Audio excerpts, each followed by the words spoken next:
Boa tarde, terceiro ano. Então vamos dar continuidade ao nosso assunto. Hoje nós vamos falar sobre o teste de Cooper.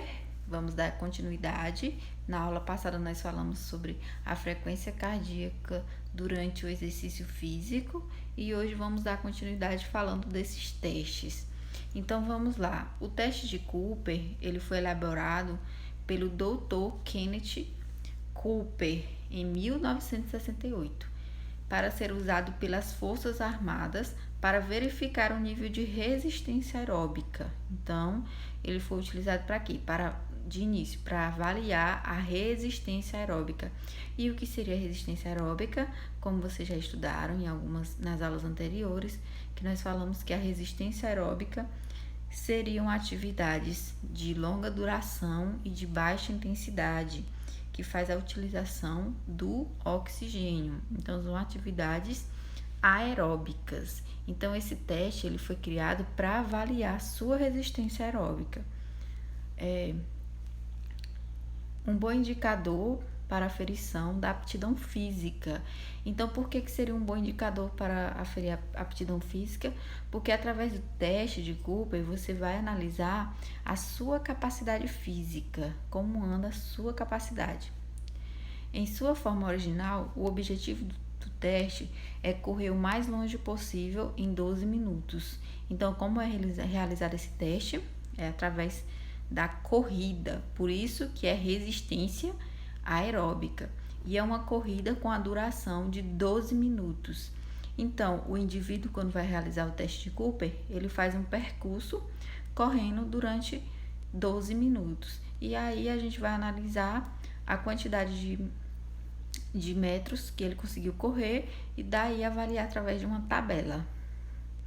O teste de Cooper visa medir o condicionamento da pessoa e dessa forma deve ser corrido em um ritmo constante ao invés de sprints. Ou seja, se ele é um teste que serve para analisar o condicionamento da pessoa, a pessoa ela deve fazer esse teste inteiro correndo em um ritmo constante.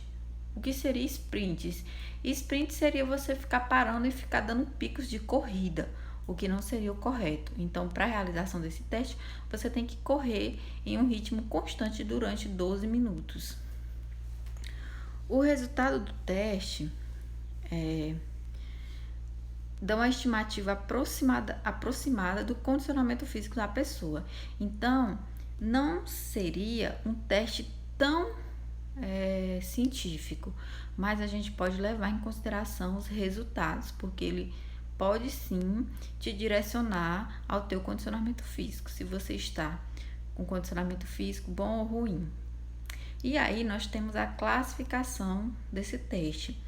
Através de dados que foram estudados, nós temos a seguinte classificação: muito bom, bom, médio, ruim e muito ruim.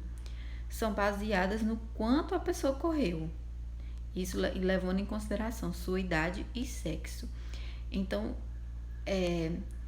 dependendo do quanto a pessoa correu, nós vamos identificar se ele está com condicionamento muito bom, bom, médio, ruim ou muito ruim. E nós temos que levar em consideração a idade, por quê? Porque à medida que a pessoa vai envelhecendo, ela vai perdendo o condicionamento físico, isso é natural. Então, a idade tem que ser um fator que deve ser levado em consideração, porque, por exemplo, um idoso ele não consegue correr no mesmo ritmo que uma criança, por exemplo.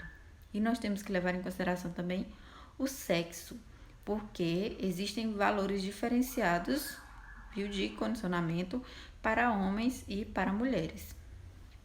O teste de Cooper é, de uma forma geral, fácil e barato de fazer, especialmente para grupos grandes, viu? Porque você não vai precisar de muita coisa, apenas de um relógio e de um espaço com as marcações, não precisa nem ser marcado, você pode marcar depois, para fazer a metragem do percurso que foi corrido.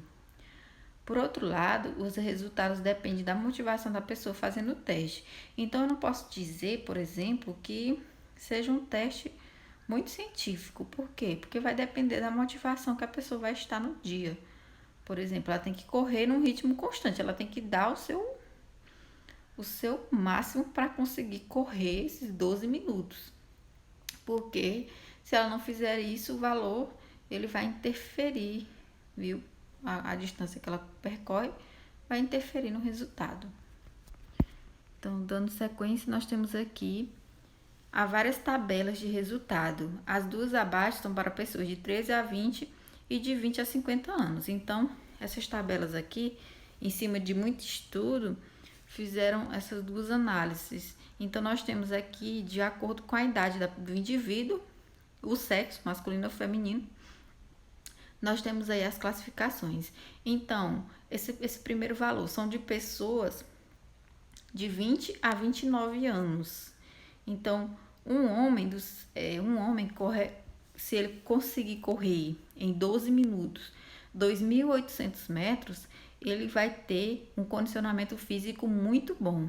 E uma mulher, se ela correr 2.700 metros, ela vai ter um condicionamento muito bom, viu? E à medida que vocês prosseguem aí na tabela, vocês podem observar que esses valores vão diminuindo. E também, se vocês observarem que à medida que a idade aumenta, os valores também eles vão se modificando. Observe aí que o indivíduo no auge, no pico de condicionamento físico, seria o indivíduo entre 17 e 20 anos. Porque um indivíduo do sexo masculino, nessa idade, ele consegue correr 3.000 metros, se ele for muito bom condicionado, viu? Esses resultados aí variam. E essa daí é a tabela para vocês poderem analisar esse resultado. Para fazer esse teste, é preciso que tenha um espaço delimitado para fazer a metragem e contar quantos metros cada indivíduo correu num período de 12 minutos. É um teste bem simples. Dando continuidade, nós temos o índice de massa corporal, que seria o IMC. O IMC é um método para identificar a situação corporal de um indivíduo. Ou seja, se esse indivíduo ele está com o peso ideal, se está abaixo do peso, se está com sobrepeso ou se está em obesidade. Como nós vamos fazer esse teste? Esse teste é feito através da relação entre o peso e a altura, viu? Esse teste eu não posso dar tantas considerações científicas para ele, por quê? Porque você não pode, através dele, perceber, por exemplo, o percentual de gordura, a quantidade de gordura corporal que o indivíduo tem. Não, eu não posso descobrir através desse teste, não, mas eu consigo observar a massa corporal em geral do indivíduo, viu? Se esse indivíduo vai estar abaixo do peso, se ele está com sobrepeso, por exemplo. O ideal seria fazer esse teste antes de você realizar qualquer tipo de atividade física para você perceber se a sua atividade física será para ganho de massa corporal, se você estiver abaixo do peso, ou se será para peso de massa corporal, se você estiver com obesidade, que seria, no caso, perca de gordura corporal.